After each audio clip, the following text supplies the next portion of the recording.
Medical ছাত্রীর ওপর অত্যাচারে ক্ষোভ, থানার দরজায় কংগ্রেসের হুঁশিয়ারি।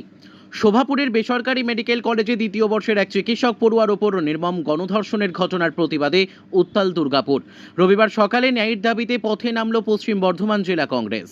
জেলা সভাপতি দেবেশ চক্রবর্তীর নেতৃত্বে কংগ্রেস কর্মী সমর্থকরা দুর্গাপুর নিউ টাউনশিপ থানার সামনে বিক্ষোভ প্রদর্শন করেন। বিক্ষোভকারীরা অভিযুক্তদের দ্রুত গ্রেপ্তার ও কঠোর শাস্তির দাবিতে স্লোগানে মুখর করে তোলেন থানা চত্বর। দেবেশ চক্রবর্তী জানান, স্থানীয় কংগ্রেস নেতৃত্বের অভিযোগ, রাজ্যের আইন শৃঙ্খলা পরিস্থিতি ক্রমশ ভেঙে পড়ছে এবং নারীদের নিরাপত্তা এখন প্রশ্নের মুখে। বিক্ষোভ শেষে জেলা কংগ্রেসের পক্ষ থেকে থানায় একটি স্মারকলিপি জমা দেওয়া হয়। চিকিৎসক পড়ুয়ার ওপর এবং নৃশংস ঘটনার পর দুর্গাপুরবাসী ক্ষোভে ফুঁসছে। রাজনৈতিক দল থেকে সাধারণ মানুষ সকলেই চাইছেন ন্যায় বিচার। এখন দেখার প্রশাসন কতটা দ্রুততার সঙ্গে অভিযুক্তদের বিরুদ্ধে কঠোর পদক্ষেপ নেয়। এখানে তৃণমূলের নেতাদের দলদাসে পরিণত হয়েছে পুলিশ প্রশাসন। মেলা খেলা, তৃণমূলের সিকিউরিটি দেওয়া, তৃণমূলের কাউন্সিলর এমএলএ এমপিদের তাবেদারি করা পুলিশের একটা প্রধান বৈশিষ্ট্য হয়ে দাঁড়িয়েছে। তারপরে রোডের পাশে দাঁড়িয়ে ট্রাফিকের নামে ঝুলুমবাজি করবে, কয়লা বালির থেকে উৎকোচ তারা চলবে, তোলা তুলবে, এই এখন পুলিশের বড় ভূমিকা হয়ে দাঁড়িয়েছে। আর পুলিশের ওসিরা তারা যেখানে দেখে শান্তিপূর্ণ আন্দোলন হচ্ছে, সেই শান্তিপূর্ণ আন্দোলনকে তারা স্তব্ধ করার জন্য এগিয়ে যায়।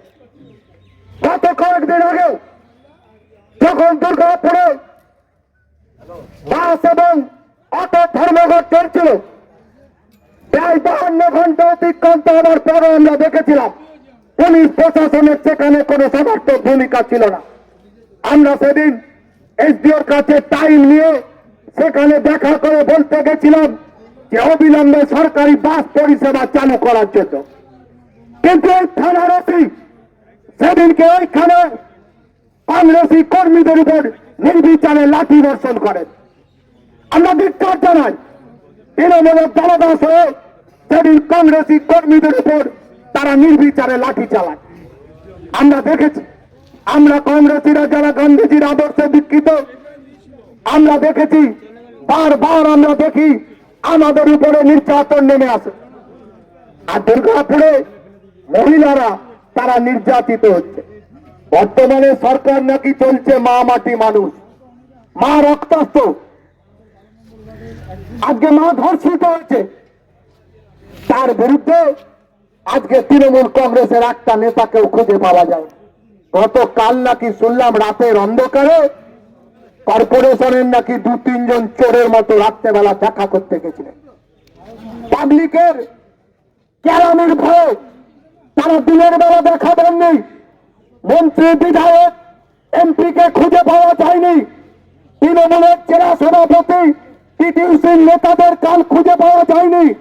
রাতের অন্ধকারে চোরের মতো কয়েকজন গিয়ে সেখানে গিয়ে নির্যাতিতার সঙ্গে দেখা করতে গেলে, আর আমাদের সেখানে আটকানো হচ্ছে যাতে সত্যটা ওপেন না হয়, যাতে নির্যাতিতা ওই বাচ্চা মেয়েটি সে যেন তার সমস্ত কথা আমাদের সামনে তুলে ধরতে না পারে।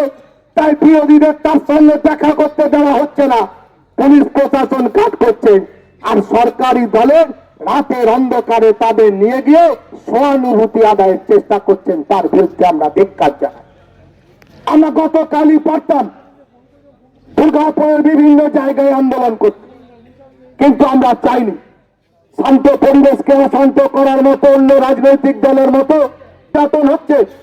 হসপিটাল থেকে কাজ করতে বেরিয়ে মিশন হসপিটাল থেকে, সরকারি হসপিটাল থেকে যাওয়ার পর যেভাবে তার নির্যাতন হচ্ছে, গত পরশু দিনে একই ঘটনা ঘটেছে আইকিউ সিটি হসপিটালে।